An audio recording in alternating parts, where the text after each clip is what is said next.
O refúgio sombrio. Na pequena vila de Pedra Seca, o inverno parecia nunca terminar. As colinas ao redor, que durante o verão eram cobertas por uma vegetação seca, estavam agora envoltas por uma névoa pesada e fria, que fazia com que os moradores fechassem suas portas antes mesmo do sol se pôr. Havia algo de peculiar na noite, um peso que se instalava no ar à medida que a escuridão engolia o céu. Entre os habitantes da vila, havia um homem solitário, um forasteiro chamado Estevão, que havia se mudado para uma casa abandonada nas colinas. Poucos se lembravam de quando ele chegou, mas todos tinham certeza de que algo estava errado com ele. As crianças eram advertidas a nunca se aproximarem de sua casa, e os adultos evitavam cruzar seu caminho. Suas aparições na vila eram raras, mas sua presença deixava um rastro de desconforto e temor. Diziam que ele era um estudioso, mas os boatos mais sinistros afirmavam que ele praticava magia negra. Os mais velhos, especialmente aqueles que se lembravam das antigas lendas, murmuravam sobre uma maldição que rondava as terras ao redor.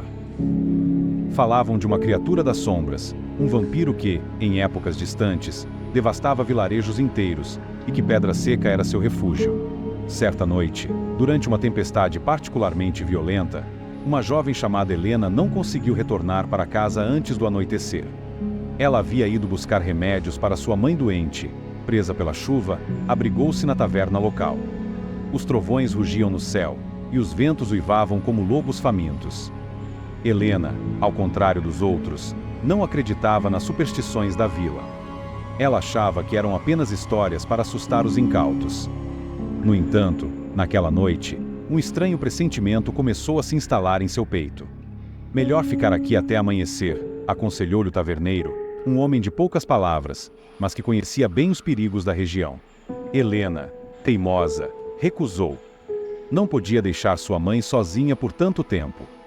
Com um aceno de cabeça, ela saiu da taverna, enfrentando a tempestade com determinação. Mas, enquanto caminhava pelas ruas desertas, sentiu algo incomum.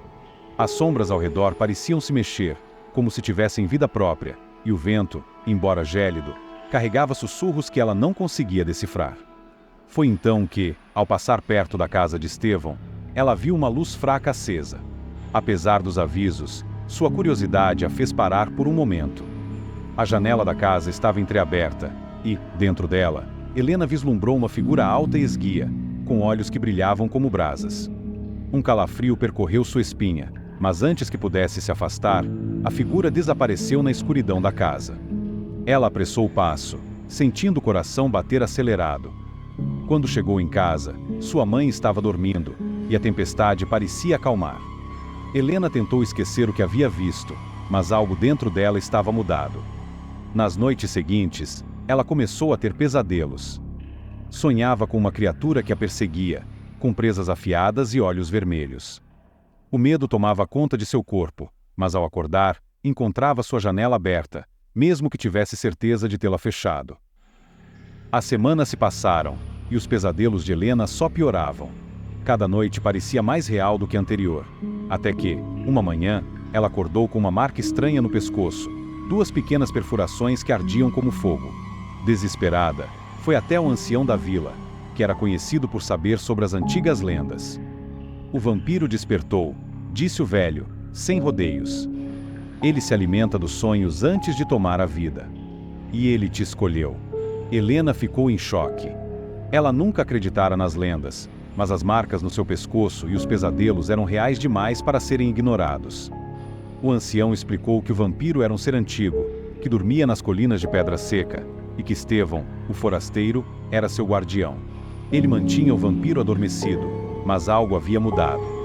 Talvez o poder do vampiro estivesse se tornando forte demais para ser contido. Há uma maneira de detê-lo? Helena perguntou, a voz trêmula. O ancião a olhou com pesar. Você terá que confrontá-lo. Só o sangue do escolhido pode acorrentar o vampiro novamente. Desesperada, Helena sabia que não podia continuar vivendo com o medo crescente que a consumia. Naquela mesma noite, armada com uma estaca de madeira e um punhal, ela decidiu enfrentar Estevão. A caminhada até a casa no alto da colina parecia mais longa do que o habitual. As sombras, sempre presentes, pareciam observá-la com uma fome silenciosa.